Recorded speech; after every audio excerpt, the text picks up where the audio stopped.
ರಾಜ್ಯದಲ್ಲಿ ಸಿಎಂ ಕುರ್ಚಿ ಕಿತ್ತಾಟಕ್ಕೆ ತಾತ್ಕಾಲಿಕ ಬ್ರೇಕ್. ಅಧಿಕಾರ ಕಚ್ಚಾಟ ಮರೆತು ಒಂದಾದ್ರೂ ಸಿದ್ದರಾಮಯ್ಯ ಹಾಗೂ ಡಿಕೆಶಿ.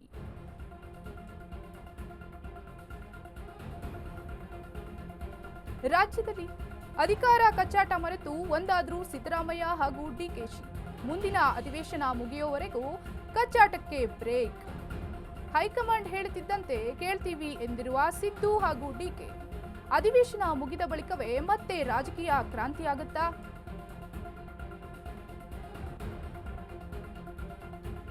ರಾಜ್ಯದಲ್ಲಿ ಸಿಎಂ ಕುರ್ಚಿ ಕಿತ್ತಾಟಕ್ಕೆ ತಾತ್ಕಾಲಿಕ ಬ್ರೇಕ್. ಅಧಿಕಾರ ಕಚ್ಚಾಟ ಮರೆತು ಒಂದಾದ್ರೂ ಸಿದ್ದರಾಮಯ್ಯ ಹಾಗೂ ಡಿಕೆಶಿ. ಮುಂದಿನ ಅಧಿವೇಶನ ಮುಗಿಯುವವರೆಗೂ ಕಚ್ಚಾಟಕ್ಕೆ ಬ್ರೇಕ್. ಹೈಕಮಾಂಡ್ ಹೇಳಿದಂತೆ ಕೇಳ್ತೀವಿ ಎಂದಿರುವ ಸಿದ್ದು ಹಾಗೂ ಡಿಕೆ. ಅಧಿವೇಶನ ಮುಗಿದ ಬಳಿಕವೇ ಮತ್ತೆ ರಾಜಕೀಯ ಕ್ರಾಂತಿ ಶುರುವಾಗುತ್ತಾ?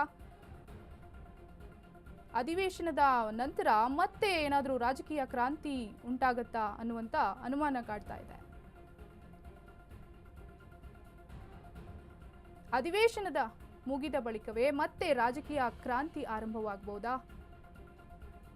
ಯಾಕಂದ್ರೆ ಅಧಿವೇಶನ ಮುಗಿದ ನಂತರ ಮತ್ತೆ ಮಾತಾಡ್ತೀವಿ ಅಂತ ಹೇಳಿದ್ದಾರೆ. ಹಾಗೇನೆ ರಾಜ್ಯದಲ್ಲಿ ಸಿಎಂ ಕುರ್ಚಿ ಕಚ್ಚಾಟ ಮುಂಚೆಯಿಂದನೂ ನಡೀತಾನೆ ಇದೆ. ಹಾಗಾಗಿ ಮುಂದಿನ ಅಧಿವೇಶನ ಮುಗಿಯುವವರೆಗೂ ಕಚ್ಚಾಟಕ್ಕೆ ಬ್ರೇಕ್ ಸಿಕ್ಕಿದೆ. ಹೈಕಮಾಂಡ್ ಹೇಳ್ತಿದ್ದಂತೆ ಕೇಳ್ತೀವಿ ಎಂದಿರುವಂತಹ ಸಿದ್ದು ಹಾಗೂ ಡಿಕೆಶಿ.